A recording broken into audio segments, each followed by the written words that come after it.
Greetings, friends. My name is John Gabriel, and this is a new calculus channel.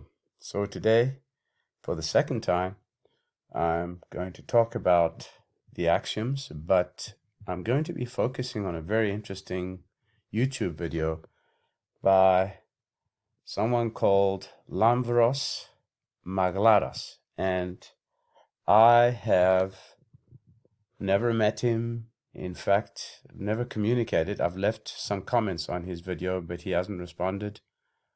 I'm not even sure if he's still alive.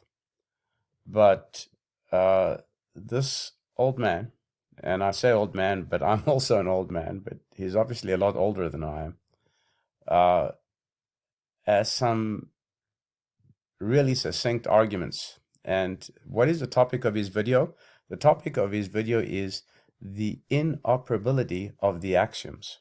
Okay, so he goes on to show in his video quite a few things, and what I've done is I've translated the first two slides from the Greek. Okay, and I've done it for two reasons: to practice my Greek and to demonstrate the wisdom of this old man who I have never met, who doesn't claim to be a mathematician. And those responding to him are so condescending, so rude, so stupid in every respect. And it just pains me to see how arrogant these young bastards who don't know shit about mathematics come along and, call him names. And I'll show you what they tell him down here. So this guy here says, Eleos, ti graphis anthropemu. Oh dear, what are you writing? You're writing drivel, you're a fool, in other words. What are you writing? You don't know what the fuck you're writing. So, and again, he's very congenial in his response to this horrible comment, ignorant comment. And again, he even graces him with another comment, So he says, here he's asking him for a proof of the fifth postulate. It doesn't exist. You can, and he says you can insist as much as you like, but the guy didn't even say that the fifth postulate doesn't exist. He just said that within the context of the axioms, the fifth requirement, not the postulate, is about a geometrical property or something that is realized. And I've shown you in the previous videos that I've compiled that requirement 5 exists, and I have proved it. And I've also shown that all the axioms can be derived from nothing, starting with the very first, which is a straight line. And of course, we can we take a long time to get to the definition of a straight line. But in any case, so this is what he says in Greek. He says Euclid does not include axioms in the elements, nor does he leave room for anyone to imply that he accepts corroborative propositions as truth, just as he does not include original concepts in the same way. So the common concepts, with the exception of the last one, which concerns exclusive geometry, to be proved, which were formulated constructions with ruler and compass. So today, with the existence of unproven axioms as propositions accepted as true, mathematics has another formulation of proof based on the unproven and the validity and solidity of which he disputes. The evidence must, according to this formulation, have its final piece of evidence either directly or indirectly based entirely on an axiom. So he asks the question, was Euclid the geometer and generally a mathematician or not, despite his imperfections and shortcomings? If he was not, it is good to throw the elements into the trash. But if the elements are mathematics, it turns out that they do not require axioms to be characterized as mathematics and to be established according to their present functionality. And then he goes into a very interesting part here where he says, he shoots down set theory straight away. So he talks about the example of the set of all sets. Now, if any of you have studied mathematics or done a math degree, well, you'll know about this. This is Russell's paradox, okay? And this example describes universally accepted and applied mathematical reasoning.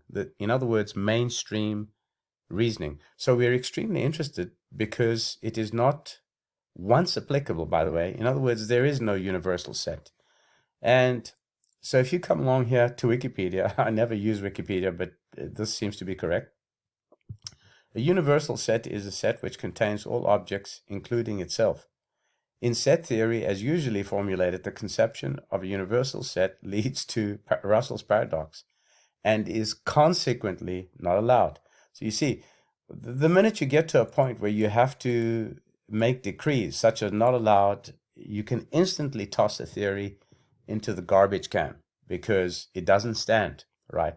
So this old man here, he basically says that, this is the first thing that one notices when one tries to replace the mathematics of Euclid with axioms, because they fail at every